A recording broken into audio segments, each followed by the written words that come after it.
And boom, and we're live. And well, welcome to another edition of Life is People. And well, tonight I'm going to be talking to we're reaching a continent, and we're going to reach across the world, and we're going to be speaking to well, a friend in Argentina, in the fair city of Buenos Aires. So well, without further ado, how are we going tonight, Daniel? Hello, Tim. It's kind of difficult to understand because it's getting cut. The signal stopping every second. I don't know if you can hear me well. Yeah, connection problems. Again, connection problems again. So, my first question to you, Daniel, is tell me more about Anti-Domingo. Sorry, about? Anti-Domingo, your restaurant. All right. Okay. This is something that I started with my brother some 20 years ago. At first, this was not released now. Musicians. I am a musician. My brother also. So we had a band, and we needed some place to rehearse. And this house, where I have Anti-Domingo right now, was a property of an uncle of mine. It was abandoned those years, so he gave me the house to just set up a rehearsal studio, and that was how everything started. Because we set up our rehearsal studios. We used it a year or more, and then we set up another one in one of the other rooms of the house to rent to other people. And then we set up another one. So we finally had 4 rehearsal studios in the house. So well, a lot of people start to come around. And at some point, we set up a kind of bar for musicians coming, so they could have a beer in between rehearsals, and that started to grow. The musicians invited their friends and girlfriends, and sadly there was a lot of people coming, not even musicians, just friends. So we start to expand that part. The part of the bar became a restaurant. Then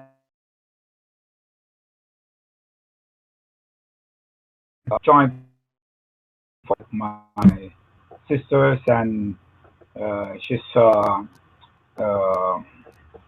excuse me for my English. I have to think some words. She's an artist. She paints, so she needed a place to make shows, or to how do you say in English, expo. Well, so we did it here. So we started to make artist expositions on our walls. So this became some kind of cultural center, multidisciplines, So there was a time around year 2000 that we thought we need a name for this because it didn't have a name. Just it was a place of friends and an artist coming around. So we made a big show on Sunday one Sunday that year. It was great. A lot of people coming. It was all day long and almost all night long on Sunday. And there's a myth that say that that Sunday afternoon is the most boring part of the week. So we say, okay, let's put some life to these hours, and there was when the name show up, and we say, okay, this is anti-Sunday, Anti-Domingo in español, in Spanish. So we did it again the next week and the next Sunday. It was great too, and we kept on doing it for a couple of months, and finally we say, okay, this is it. Let's do it every week. And that's what that was the beginning of the event, the Anti-Domingo. It was an event only once a week, but then people like the place or like we plan here, so we started to expand to other days, on the week, and now we are open almost every night, leaving Monday. We don't open, but the rest of the week we are every night with activities, cultural activities of every kind. Well, this is a resume of what the Anti-Domingo started. I mean, I'm fascinated in I was talking to Santiago, and he told me that you were the first restaurant in Buenos Aires to use Bitcoin. So how did your interest in Bitcoin and decentralization start? Okay, well, after some years of being a musician, I am a drummer myself. I started to feel that I was interested in the technical part of music. I had studied electronics on high school and then university. So I started to get involved in the technical part of music. So I was always a tech-savvy person, So I'm always reading forums or news or everything related with technology. And in any moment, I don't recall when I saw Bitcoin. I don't remember where and when. I just started to read about it. At first, I didn't pay much attention to some kind of home banking. I didn't understand at first the decentralization concept. So I said, okay, this is another PayPal. I didn't pay much attention. But then what happened? It was one of the bubbles, one of them. But main media started to talk about Bitcoin because of the price. So I started to read again. I remember the moment when I said, "Wow, this is incredible," and that was when I first read the Satoshi Nakamoto paper. When I read the white paper, I said, "Wow, this is really different. This is not just a currency. This is an entire new paradigm." So I made a click there, and I didn't get off anymore. So I almost concentrated on Bitcoin, and I started to study more and more. Uh, and I said, okay, I should do something with this. This is permissionless. Anyone can use it, so I will use it. That was on 2012, late 2012. So I said, why not take Bitcoin on my restaurant? Why not? So I started to accept it as a way of payment. But those years, there was almost no Bitcoiners around. But okay, I said I printed this little cards. You, you see that? Yep. Well, I printed those. This means we take Bitcoin. So I put it on the tables all around the place, and people start to ask about it. What is that? So the place became some kind of educational Bitcoin center, you know. And we Bitcoiners around started to gather here. That that was my first steps on Bitcoin here in Anti-Domingo. Now it's known on the community. Uh, Bitcoiners come here every week. Now you mentioned that you're a drummer, you like music, you were a sound engineer. I have to ask, what do you think is going to be the biggest transformation with musicians and the decentralization, say Bitcoin or made safe, the safe network? How do you think it will transform music? Well, there already was a big transformation. You know, MP3 changed everything on the music industry some years ago. It's not the same industry now that it was uh, 10, 15 years ago. It was a big change. Um, the fact that you can digitalize music, compress it in a good resolution, and send it through the internet, it made a big disruption on the industry. Everything changed.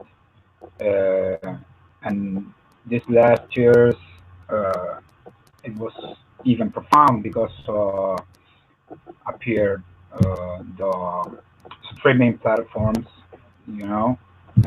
So almost nobody buy a CD right now. Just everybody listen to music online almost. So we are in the middle of another big transformation in the industry, but it expand now. These new technologies or decentralized technologies uh, will impact even more. Because every musician could be his own industry. You know, he can just sell his music to the world without depending on anyone else. Uh, the the means are there, so people just have to discover that this exists and start to use it. Uh, I think it's just a matter of time. You mentioned that you were a drummer and you've liked music for a long time.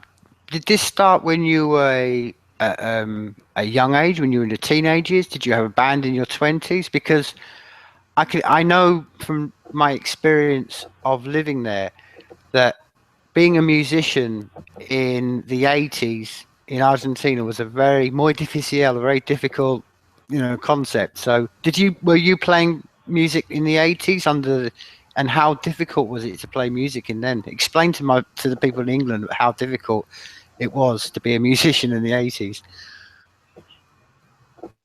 Yeah, life as a musician is always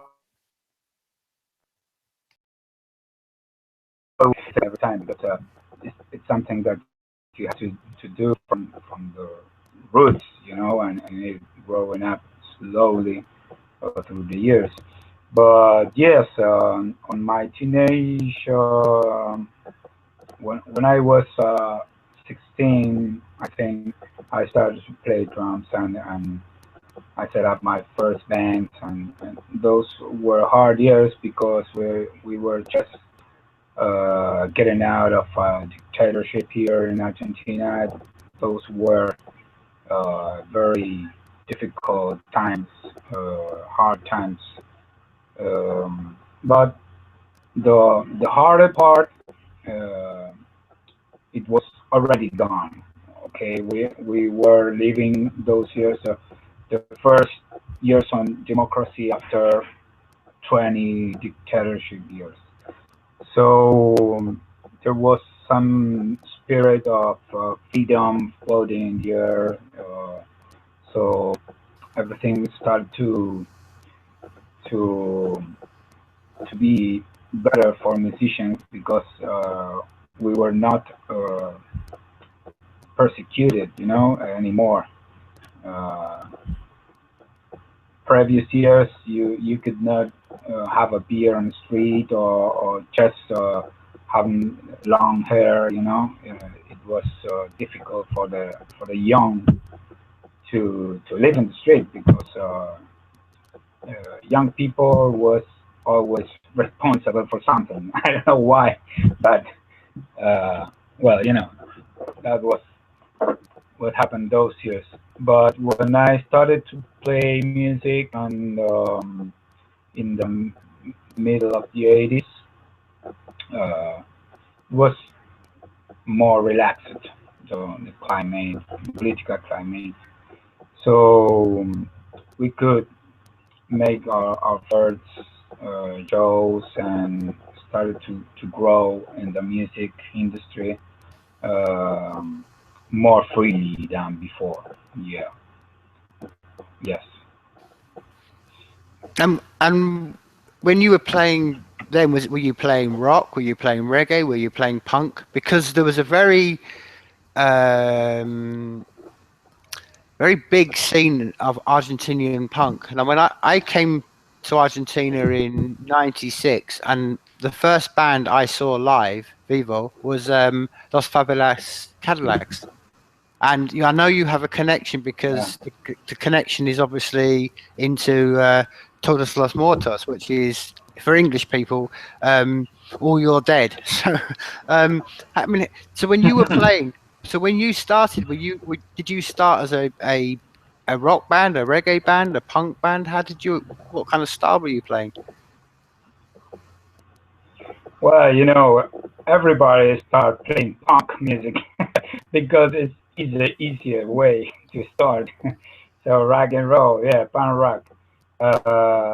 Yeah, it was the beginning, sure. Then you become to understanding the complexities of music, so expand the horizons and intend to impersonate in different styles of music.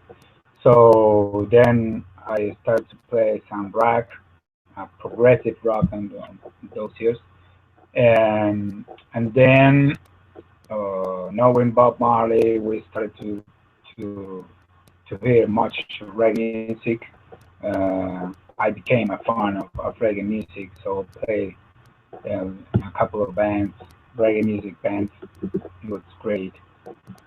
Um, and then I became a sound engineer, so I down the stage and started to work on the tech part of music. So those years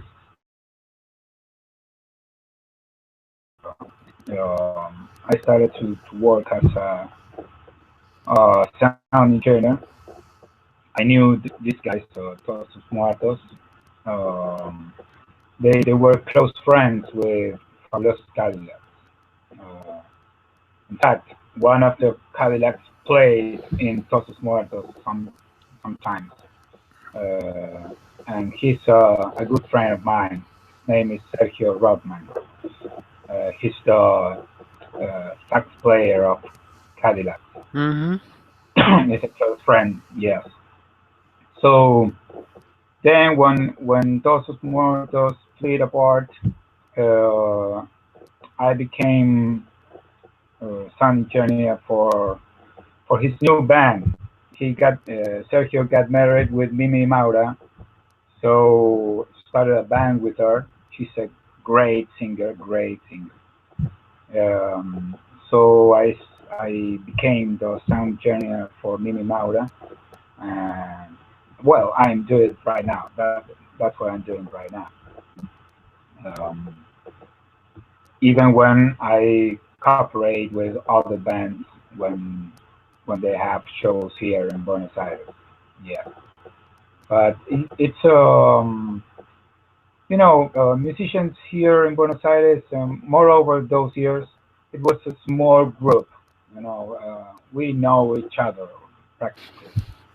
Um, Here in where I have Anti-Domingo right now, there was a joining point because here there was 4 rehearsal studios. A lot of bands came here to rehearse, then to record the music.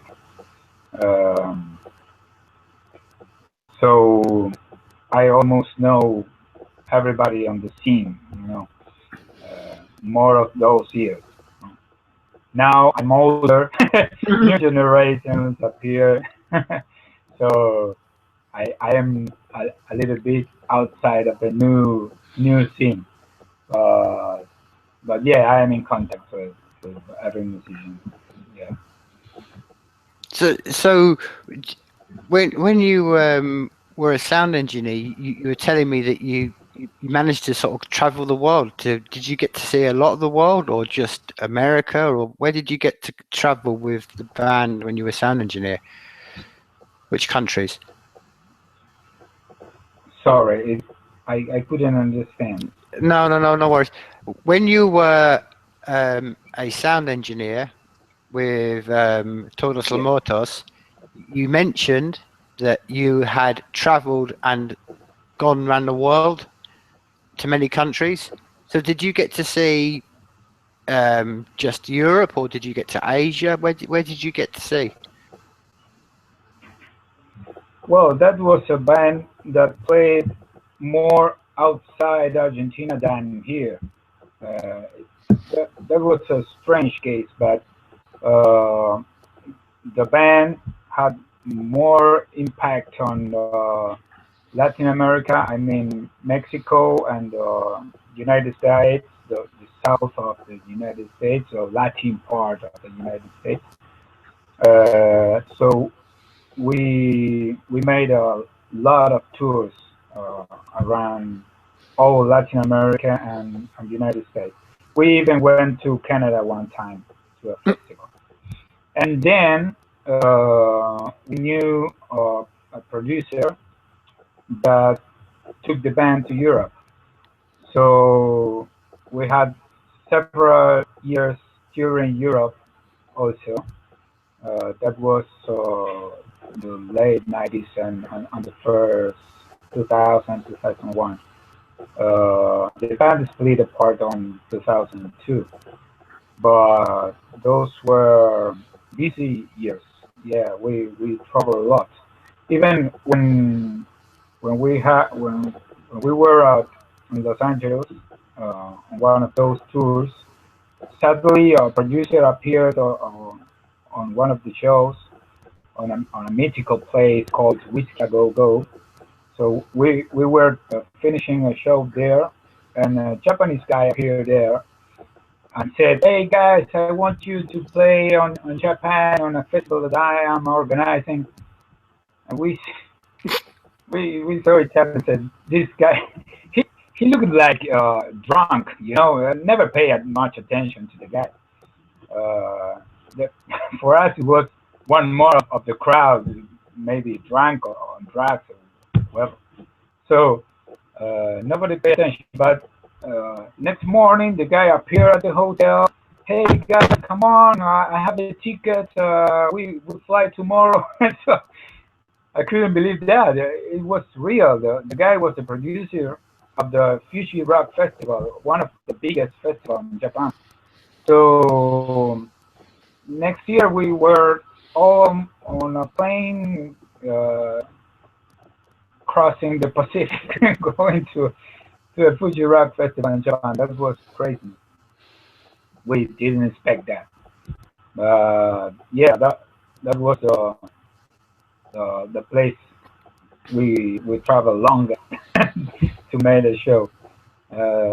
And then we return back to LA and keep on the American tour. But yeah, we travel really a lot with that band. But my poor English I learned through those years that I was traveling around and we have to communicate in any way. So I didn't speak French nor German, no nothing. So we just learned to speak English on the road, you know. So, are you from? Were you born in Buenos Aires, or were? Yeah. I was born here. I always lived here. Uh, the only moment that I'm away is when I'm working on tour. But I this is my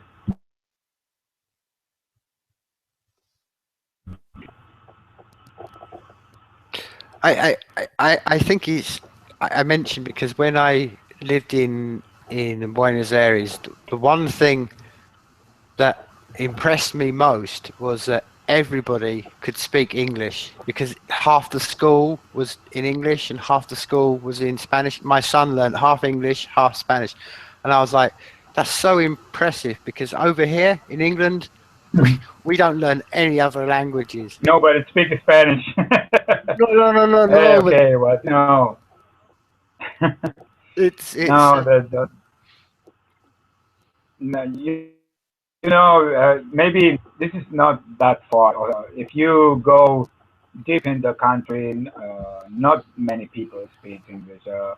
You've been in a good neighborhood where educated people, where it's different from the rest of the country. Don't misunderstand that. oh, okay. Here in the capital, in Buenos Aires, and neighborhoods around, um, there is a different type of society that you can find inside, you know. So you were living in Martinez, that's a really good neighborhood with educated people, private schools, and you know, Hmm. it's different from the rest of the country, really. It, But it's yes, we have English language on school, so it's one of the assignments. So much or less, you always learn something of English. Then, if you really want to talk fluid, you have to make your own, you know, or travel or read or hear to movies or whatever.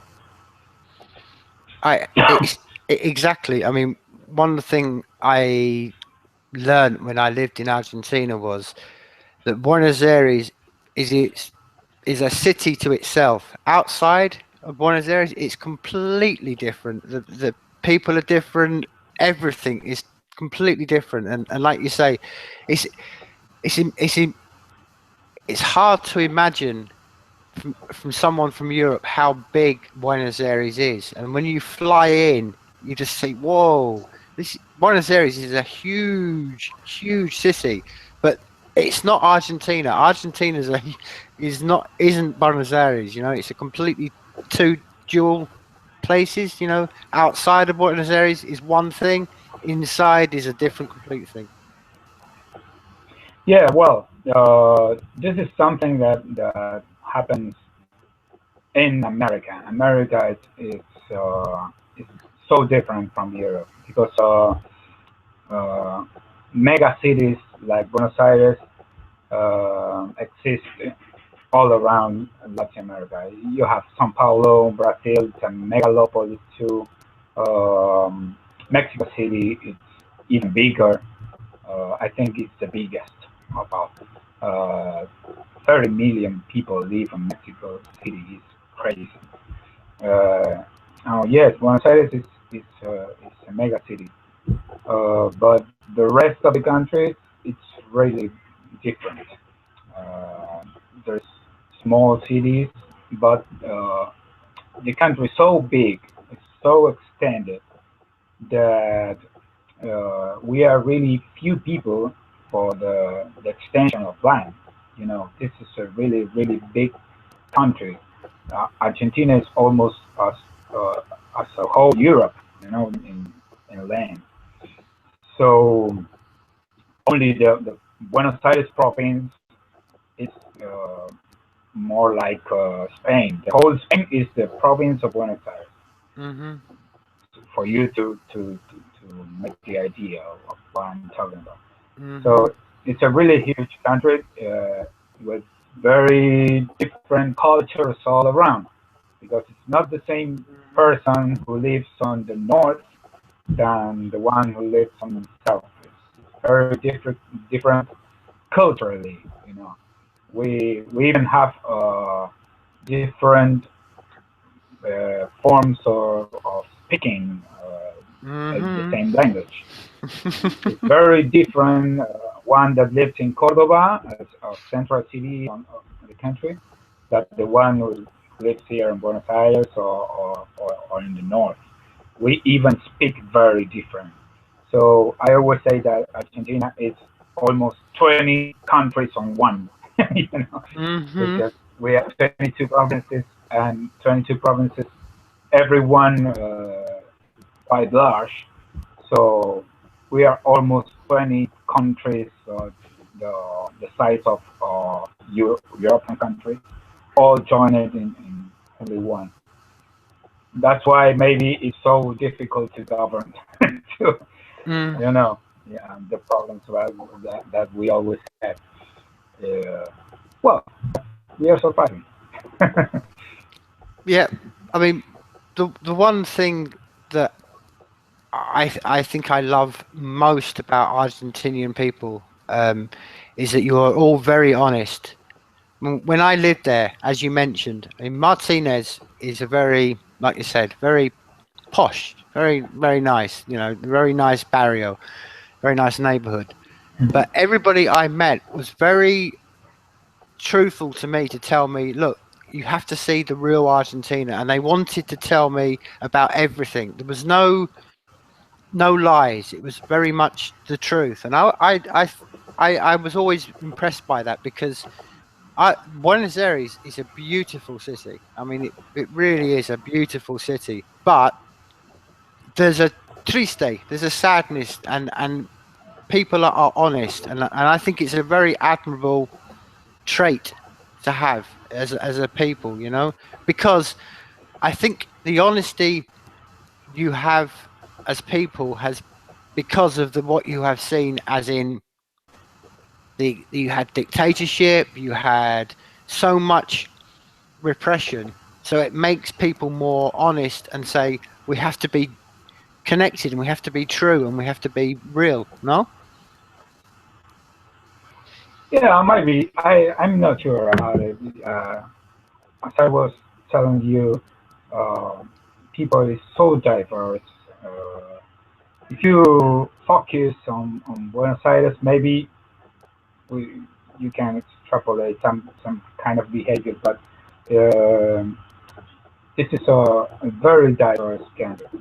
Um, Most of the people, yeah, are honest people, but as in any place in the world, I mean, I think we shouldn't split people on political frontier. I think Exactly. it doesn't make any sense. Mm. We are all all human beings. Okay, we have different cultures because we grow up in different behaviors, but in the profound of the human being, we are all people, and I think the time when we really, I mean, the whole world, time when we really understand that we are almost identical, uh, even when you live in England, on Japan, or whatever. Uh, we are human beings, so Mm. there's not really much difference apart from, I don't know, language or race or religion. But and that's the great part of Bitcoin, because Bitcoin is neutral. You know, that's why I have that faith on Bitcoin, because Bitcoin unites, because it's neutral. Bitcoin knows nothing about politics, know nothing about religion, know nothing about boundaries. You know, it's totally neutral. Everybody can use it, even when you are a kid, no problem too. So uh, it's so abarcative that I think it's the first time in human history that we have a common structure for the use of the humankind. Mm-hmm. The first time in history that something like that happened. We never had uh, anything so shared as Bitcoin. But, even the internet is not so neutral, you know, because you have different broadbands on every country, access different points of access on different speeds. But Bitcoin is lightweight, it's easy to use, is so abarcative and neutral that will really change the rules. That's what I like, because it has much to do when with what we were talking about. We are all human beings. We are all 99% equal on DNA. So Mm-hmm. why the difference? And now we have a tool that interconnects everybody, and that's really great. People still don't know the tool that we have on our hands. It's gonna take some time. I think maybe the next generation. I think my daughters will live really the potential of what we have on our hands right now. Yeah, I agree with you, but I personally think it will be a lot quicker. I think things are going to fundamentally change very fast in the next 10 years. I think with Bitcoin Yeah, is going to, and made safe, and just the general decentralization of everything is going to make human beings more connected. And I think that will have a, a a fundamental change in how we all see each other as human beings, because that's what I love about the safe network and decentralization and Bitcoin. Like you said, it's the first steps of connecting people at a higher level. And I think it's essential, because we need this, because there are many problems in our future. There's, pollution, there's lack of fuels, there's just so many big problems that we need to face as a humanity, and we need to connect to face these problems rather than dividing. mhm, And like you said. yeah. But a real profound change have to happen for us to see this. Uh, but I mean, I think that this kind of technology, decentralized technologies, it's a tool. It's a tool for the change. I think the change will come using these tools and not using the politics that always try, they self they will gonna change the world. No, no, no. Politics not gonna change anything because it's just you have elections every 2 years or 4 years, and politics work for that election, not see much longer. Uh, so I think the real change will come when the the majority of people understands the potential of these technologies and the means were available for everyone because that's real a bottleneck right now. Moreover, in countries like mine here, in undeveloped countries, I have a smartphone here, but this is not what everybody can have right now. Maybe we need 10 more years for this kind of technologies be really spread, so everybody can have a smartphone on their hands and can use it freely. We need more expansion on the connectiveness. You need more open networks, more expanded networks. Um, that's why I put my face on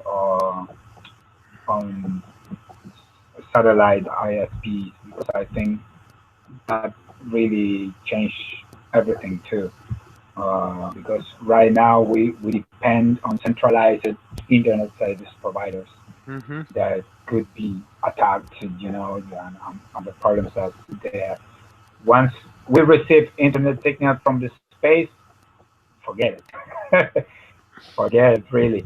Everybody will be connected to the world and can uh, communicate and exchange everything with anyone around the world. That will be a huge change, really. Yep. I mean, I say this often that I think that made safe and the safe network is like the printing press because it's going to change everything. The idea of secure communication and a connected network that's anybody can join. It's gonna be historians will look back and say, "Wow, weren't these great days to live in?" You know, the times that we live now, and we have seen the change. I mean, Daniel, you mentioned then about your phone, yeah. When I lived in Argentina, nobody had a phone, and that was 10 years ago. No, And that's in 10 years, no, and when you think that anybody with a smartphone has as much computing power in their hands as Bill Clinton had when he was president of the United States. It's incredible, man. These yeah, are incredible days. yeah, and everything is developing so fast, so fast. Most of the people don't realize, but I think maybe not my generation, but the next will be using these tools uh, every day. Maybe they even uh, don't the technical part of what they're using, and that could be good too because right now everybody watches TV, but nobody knows exactly how it works.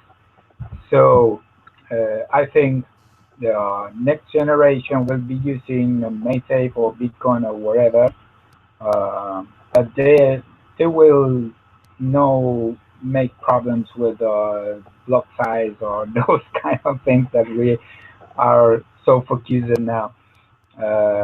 That's gonna be just using it, Mm. and that would be great. Yeah. No, I think that I think the important thing now, and this is why I fly this flag for this. I think it's important right now to. I mean, to take us a step back. You mentioned that you're a musician. Your sister's a painter. I think it's important now that we need to make these people be rewarded for the creations they make, and that's why I like this decentralized technology, because it gives the ability of people who create to be rewarded directly. And that is such a big change, because as you know, musicians, artists, creative people, we spend so much time creating, but we don't get any rewards. So just to have a technology that allows direct reward to me as a musician or as an artist, to me, that's going to transform. That's going to change a lot of things. Yeah, it's fantastic. I'm now involved in an idea and a project that I have because of a mail that I received last week. Um, a, a photographer from Cuba. So I don't know why he knew about Anti-Domingo and that we make artist expositions. So he wrote me an email saying, "Hey, I want you to show my pictures on Buenos Aires in your gallery." I said, "Okay, but you cannot get out of Cuba. I cannot pay for the travel." So I understand that. Okay, let's use what we have on hand. Okay, send me your high definition photographs. I will print it here in Buenos Aires, and you just uh, get the way to have some bitcoins to pay for the codes, and we'll do it. We'll do it. No problem. So it's a way to show the art of another people miles, thousands of miles away here in Buenos Aires, and get paid with Bitcoin. And I said, okay, moreover, I'm going to put a QR code behind every of your photographs so people can just send you a tip for the picture that they like. And that would be great. I don't know if he will receive too much money, but it's a form to it's a way to show to the people that this kind of things can be done now. I mean, it wasn't possible some years ago. And I will tell you when finally I got that mounted here. Well, what you mentioned there, Daniel, is exactly this is exactly the concept behind what we build with N99, because the idea will be, say your friend who's in Cuba, he could put his image up, and just by anybody going onto the and looking at it, if it was on N99, he would receive SafeCoin just by people looking at it automatically. No donations. I mean, you can add donations if you wanted to, but just the automatic viewing of the image would mean he would receive resources for that, and that's a game change, because as you know, I mean, how many bands are having 20,000, 30,000 people viewing their videos on YouTube and getting nothing? And that could, Yeah, on N99 they get everything. These are the big changes, because then yeah, artists and musicians have ways of mhm, going, wow, I can make a living being a musician. yeah.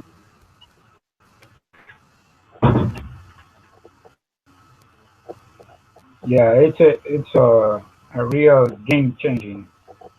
Um, I don't know. Maybe we're just seeing a small part of what's really coming.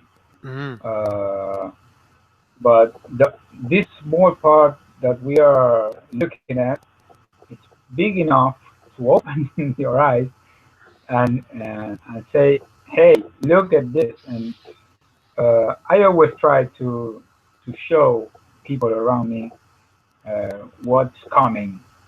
Uh, it becomes really difficult sometimes because uh, uh, you need some uh, perception, some kind of understanding of this.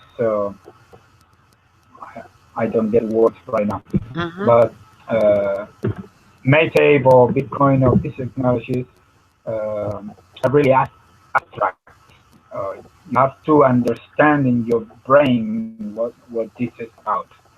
Uh, Not many people want to think to think too much, but Mm-hmm. I do the effort, you know, because it requires the abstraction to understand what we're talking about, and and to understand what's really coming if we focus on this new technology. Um, well, I do my part here in this part of the Mm-hmm. world, and I know all the guys here that we are involved in trying to demonstrate, and we make meetups to explain to other people that they are they aren't interested. Uh, we show them the technology and and show them that they can use it right now. They don't have to wait for nothing. They don't have Exactly. to pay uh, nothing around. They don't have to ask for permission or present any kind of uh, identification or not. You can do it if you want now in your business and, Mm-hmm. and, and whatever you do for make a living. So, well, um, in this we are every day, and I think in places like here Anti-Domingo that I'm showing everybody what we are discussing, they much people feel really interested, and they ask, they want to get involved. Uh, so it's good for me because I think okay, this is uh, result, you know, making a good uh, result. I don't know how to say. Um, it's getting there. This the message is getting. So yeah, the spread. The message is spreading. Yeah. Yeah. I mean, let's I think let's see what happens. I think the to me the most powerful thing where we're seeing now is people connecting, and that's why I called it N9 Network 99. I think it's really important to connect networks and connect people, and I think the early stages will be connecting people. I would love to connect with musicians. I would love to see talk to musicians and connect musicians. So a musician in Argentina can collaborate with a musician in England, and these it's important to make these Mm-hmm. connections. And I think the networks is going to be something that is going to be very powerful in the future. Mm-hmm. And now everything is so connected. Now it's the opposite of those years. We have uh, we are so connected that uh, much of the people don't know they can uh, talk as we are talking right now. Uh, they can exchange feelings and anything with any other people on the world. And, Hmm. and, and finally, they are just chatting with the friend that they have on the side. Hmm. A bit, if you see a little bit more far away, uh, you can just talk to anybody. I do that sometimes. I just uh, ask for a chat with anyone random on Europe or on Africa or wherever, and we chat a little bit just to connect with people that different from the culture that I live in, and that's good because we learn a lot from other people. Mm. And it's a really good exercise that I usually do when I have a little time to spend that. Um, well, you know, we are in the same boat. Yeah. So, I mean, if do you have plans to expand Anti-Domingo? I mean, would you like to do it in other parts of Argentina? Would you like to do this outside of Argentina, you know, in America? Is it, would it be something you would like to expand, the Anti-Domingo brand, or is it just something you're always going to keep where you are? No, no, I'm not interested in that really, uh, because I'm not interested in being uh, an enterprise owner or something like that. I just enjoy enjoy my family, my small group of friends. I enjoy, making an asado with amigos and with family and friends. I want to spend time uh, with the people that I want. I don't really want to be absorbed by business. Mm. Uh, I don't want to make a franchise of this. Uh, I like the place like it is. Small for a few people that come here and enjoy a night, having a drink with friends and eating something and uh, looking at a good show. Listening good music played with the artists Mm. here on the stage. That's Those are the things that I enjoy. I don't want to be a mega entrepreneur uh, expanding through the world, my empire. You really need really much time. You need really time when you want to do those things. And I enjoy more talking to you right now for an hour than being with partners or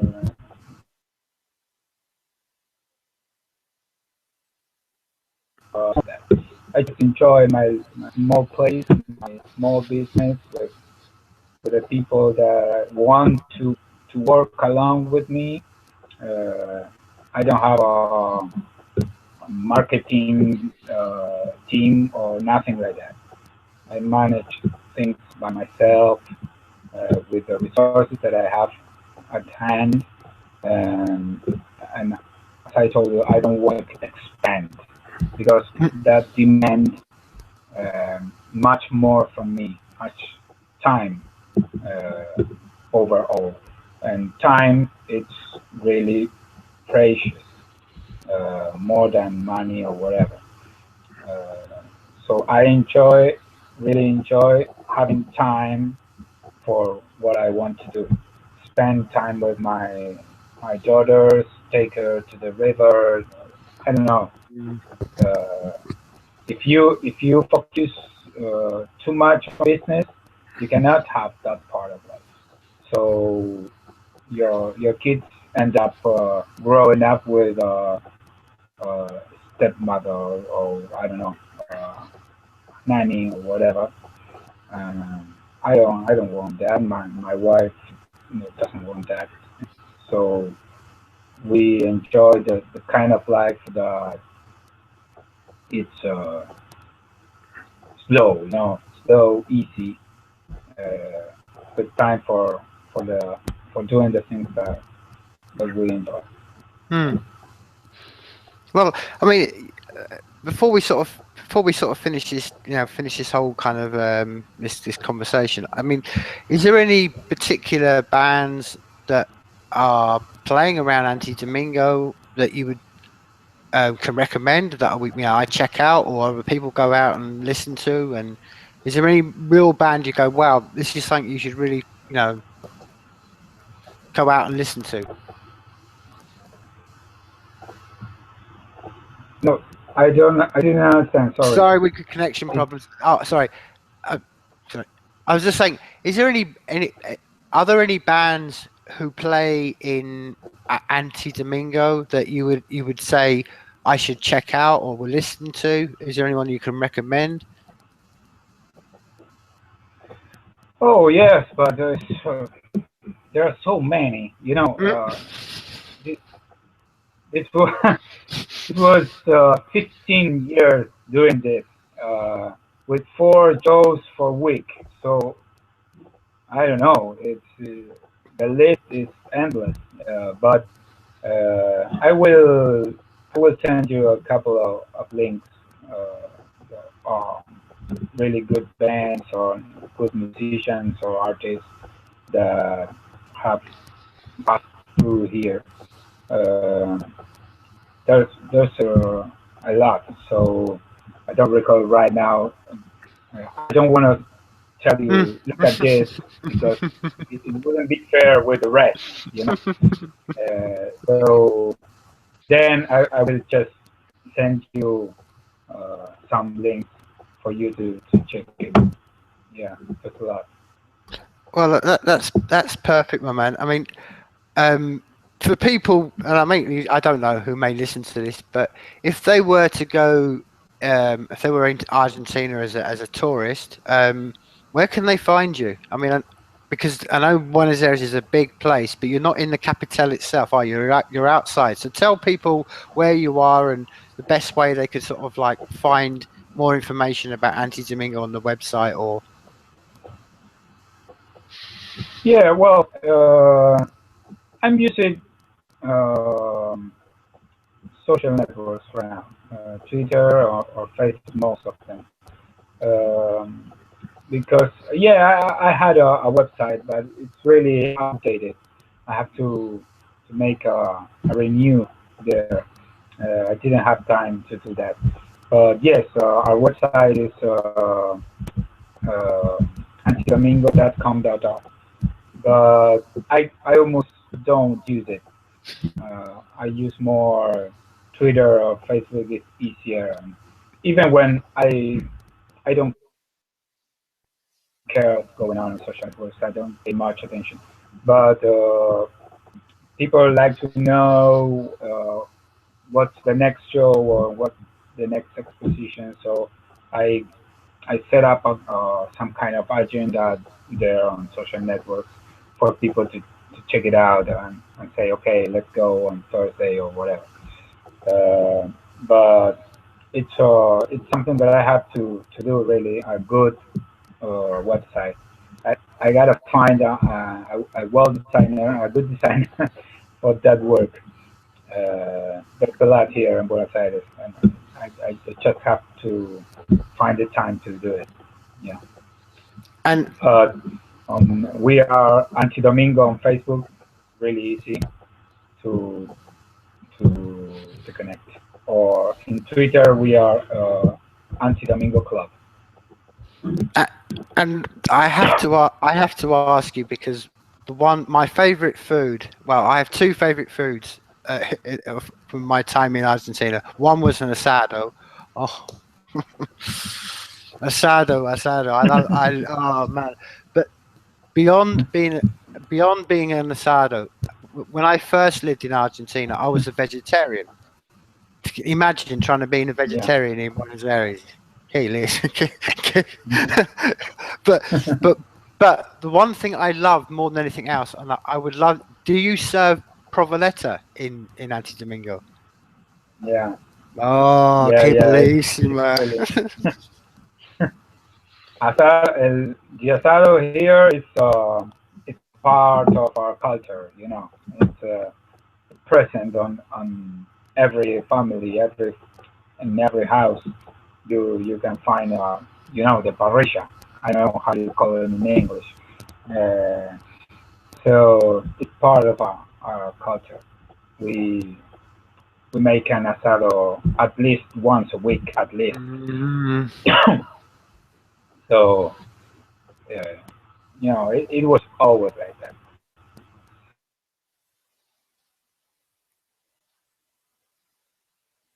So Tim, I have to go sadly. That's cool, my man. It's been perfect. It's been an absolute pleasure speaking to you tonight, Daniel. Yeah, we can continue anytime, but now I have No, to that's get ready perfect. for the night here in Anti-Domingo. I have to prepare everything. Well, It was a nice conversation. well, thank. Whenever you want, we just made another.